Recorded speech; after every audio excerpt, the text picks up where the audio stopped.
प्रेरणादायक और मनोरंजक कहानियों के लिए चैनल को लाइक और सब्सक्राइब करें।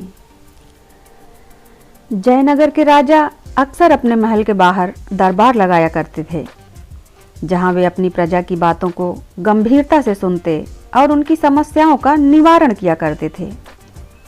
एक दिन उस राज्य में एक व्यक्ति अपने साथ एक हीरा और एक कांच का टुकड़ा लेकर पहुंचा। देखने में कांच का टुकड़ा हीरे के समान ही प्रतीत हो रहा था। यह कहना गलत नहीं होगा कि कोई भी व्यक्ति दोनों को देखकर धोखा खा जाए और दोनों में अंतर ही न कर पाए। वह व्यक्ति राज दरबार में पहुंचा और उसने भरी सभा में राजा को चुनौती देते हुए कहा कि राजन, मेरे एक हाथ में एक बहुमूल्य हीरा है और एक में कांच का टुकड़ा। मैं इन दोनों को इस मेज पर रख रहा हूँ। आपके इस राज्य में उपस्थित कोई भी व्यक्ति इन दोनों की पहचान कर दे कि इनमें कौन सा हीरा है और कौन सा कांच का टुकड़ा, तब यह बहुमूल्य हीरा आपकी तिजोरी की शोभा बढ़ा सकता है। मैं यह हीरा आपको भेंट कर दूंगा, लेकिन इस बात का ध्यान रहे कि यदि आपने गलत चीज का चुनाव किया, मतलब आपने कांच के टुकड़े को हीरा बताया, तो हीरे का जितना मूल्य है उतनी धनराशि आपको मुझे देनी होगी। मैं कई राज्यों में जाकर यह खेल खेल चुका हूँ और आज तक मैं कभी हारा नहीं। राजा ने उस व्यक्ति की बात मान ली और अपने सभी मंत्रियों से कहा कि वे असली हीरे को पहचानें।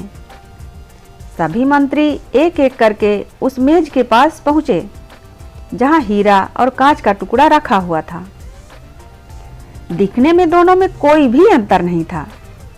कोई भी मंत्री असली हीरे की पहचान नहीं कर पाया और उन सब के मन में यही डर था कि यदि वे कांच के टुकड़े को असली हीरा बता दें, तब राजा को उस हीरे के मूल्य की राशि भुगतान करनी होगी। किसी को समझ नहीं आ रहा था कि क्या किया जाए। एक तरह से राजा की हार हो रही थी। राजा भी समझ नहीं पा रहा था कि क्या करे। तभी राजदरबार में उपस्थित प्रजा समूह से एक आवाज आई, राजन, कृपया मुझे भी प्रयास करने का एक मौका दें। आवाज एक बूढ़े अंधे व्यक्ति की थी जो बचपन से ही नेत्रहीन था। सबको लगा कि इतने बुद्धिमान मंत्रियों से कुछ नहीं हुआ तो एक अंधा व्यक्ति क्या कर लेगा, लेकिन राजा के पास और कोई रास्ता भी नहीं था। बूढ़े व्यक्ति को ससम्मान उस मेज के पास ले जाया गया। उसने दोनों ही वस्तुओं को हाथ में लिया और धूप दिखाने लगा। 5 मिनट बाद बूढ़े व्यक्ति ने बता दिया कि कौन सा असली हीरा है और कौन सा बस कांच का टुकड़ा। बूढ़े अंधे व्यक्ति ने असली हीरे की पहचान कर ली। वह व्यक्ति भी चौंक गया जो इस शर्त के साथ हीरा लेकर आया था। अब हीरे को तिजोरी में रखने की तैयारी शुरू होने लगी। बूढ़े बाबा की जय जयकार होने लगी। इसी बीच राजा उस बूढ़े व्यक्ति के पास पहुंचे और उनसे पूछा कि आपने असली हीरे की पहचान कैसे कर ली। बूढ़े बाबा बोले, राजन, मैं बचपन से अंधा हूँ।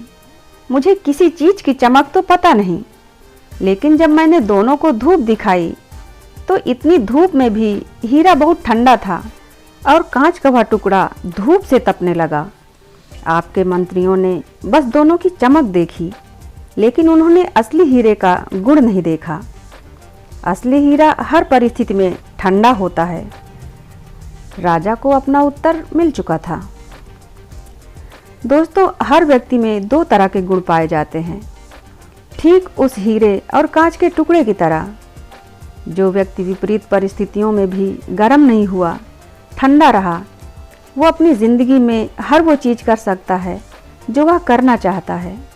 लेकिन जो व्यक्ति कांच के टुकड़े की तरह गर्म हो रहा हो, तो उसका कोई मोल नहीं। बहुत सारे लोग गुस्सा करते हैं, आग बबूला हो उठते हैं, चिल्लाते रहते हैं। ये वही गुण हैं जो कांच के टुकड़े में होता है। और हीरा तो हर परिस्थिति में ठंडा रहता है और चमकता भी है। अपने अंदर के हीरे की पहचान आपको खुद करनी है। धन्यवाद।